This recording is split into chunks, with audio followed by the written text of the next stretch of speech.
नमस्कार विद्यार्थी मित्रांनो, स्वागत आहे आपल्या या एका नवीन व्हिडिओमध्ये. तर विद्यार्थी मित्रांनो, या व्हिडिओमध्ये आपण MSBT समर 2024च्या रिझल्टबद्दल आपण माहिती बघणार आहोत. तर विद्यार्थी मित्रांनो, समर 2024चं रिझल्ट हे कधी लागणार आहे? तर खूप सारे विद्यार्थ्यांचे डाऊट असे आहेत की रिझल्ट हे जूनच्या 3rd वीकमध्येच लागणार होतं, पण ते अजून काही लागलेलं नाही. तर विद्यार्थी मित्रांनो, त्याबद्दल आपण संपूर्ण माहिती तुम्हाला या व्हिडिओमध्ये बघायला मिळणार आहे. MSBTच्या रूलप्रमाणे एक्झाम झाल्यानंतर 45 दिवसामध्ये तुमचा हा रिझल्ट लागत असतो, पण ह्या वर्षी थोडं लेट झाल्या कारणामुळे तुमचा हा रिझल्ट थोडा उशिरा हा रिझल्ट हे अपडेट होणार आहे. तर विद्यार्थी मित्रांनो, तुमचा जो रिझल्ट आहे तो संपूर्ण तुमचे पेपर चेकिंग हे संपूर्ण ही कंप्लीट झालेले आणि हे रिझल्ट हे तयारसुद्धा झालेले, ते फक्त आता अपलोडिंगसाठी पाठवायचे बाकी आहेत. तर तुमचा जो हा रिझल्ट होता तो जूनच्या 3rd वीकमध्येच लागणार होता, पण अजूनसुद्धा हा तुमचा रिझल्ट लागलेला नाही. तर तुमचा जो हा रिझल्ट आहे 29 जूनपर्यंत हा तुमचा रिझल्ट लागू शकतो, किंवा जास्तीत जास्त तुमचा हा रिझल्ट 5 जुलैपर्यंत हा लागू शकतो. कारण की मागच्या वर्षीसुद्धा हा रिझल्ट, तर मागच्या वर्षाचं तुम्ही बघितलं तर समर 2023चा हा रिझल्ट होता, तो 29 जूनला तुमचा हा रिझल्ट लागलेला होता. ह्या ठिकाणी तुम्ही बघू शकता. तर अशा पद्धतीने तुमचा हा रिझल्ट ह्या वर्षीसुद्धा 29 जूनपर्यंत हा लागू शकतो, किंवा जास्तीत जास्त हा 5 जुलैपर्यंत हा रिझल्ट लागू शकतो.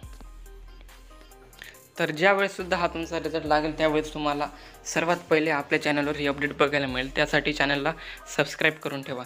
तर विद्यार्थी मित्रांनो, ज्यावेळेस तुमचा रिझल्ट लागेल तर तो रिझल्ट कसा चेक करायचा, तर ते आपण आता जाणून घेऊया. तर तुम्हाला रिझल्ट चेक करण्यासाठी MSBTची जी ऑफिशियल वेबसाईट आहे, या वेबसाईटवर यायचं आहे आणि या ठिकाणी तुम्हाला वरती या ठिकाणी एक्झामिनेशन हे सेक्शन बघायला मिळेल. तर त्या ठिकाणी तुम्हाला क्लिक करायचं आहे. तर या ठिकाणी क्लिक केल्यानंतर तुम्हाला या ठिकाणी तुम्हाला समर रिझल्ट 2024 अशा पद्धतीचे या ठिकाणी लिंक बघायला मिळेल. तर त्या ठिकाणी तुम्हाला क्लिक करायचं आहे. त्या ठिकाणी क्लिक केल्यानंतर तुम्हाला तुमचा PRN नंबर किंवा तुमचा युजर ID किंवा तुमचा जो एनरोलमेंट नंबर असतो तो तुम्हाला त्या ठिकाणी टाकून तुमचं रिझल्ट हे तुम्ही चेक करू शकतात. तुमची सर्व माहिती फिल केल्यानंतर तुम्हाला अशा पद्धतीने तुमचा हा रिझल्ट बघायला मिळेल.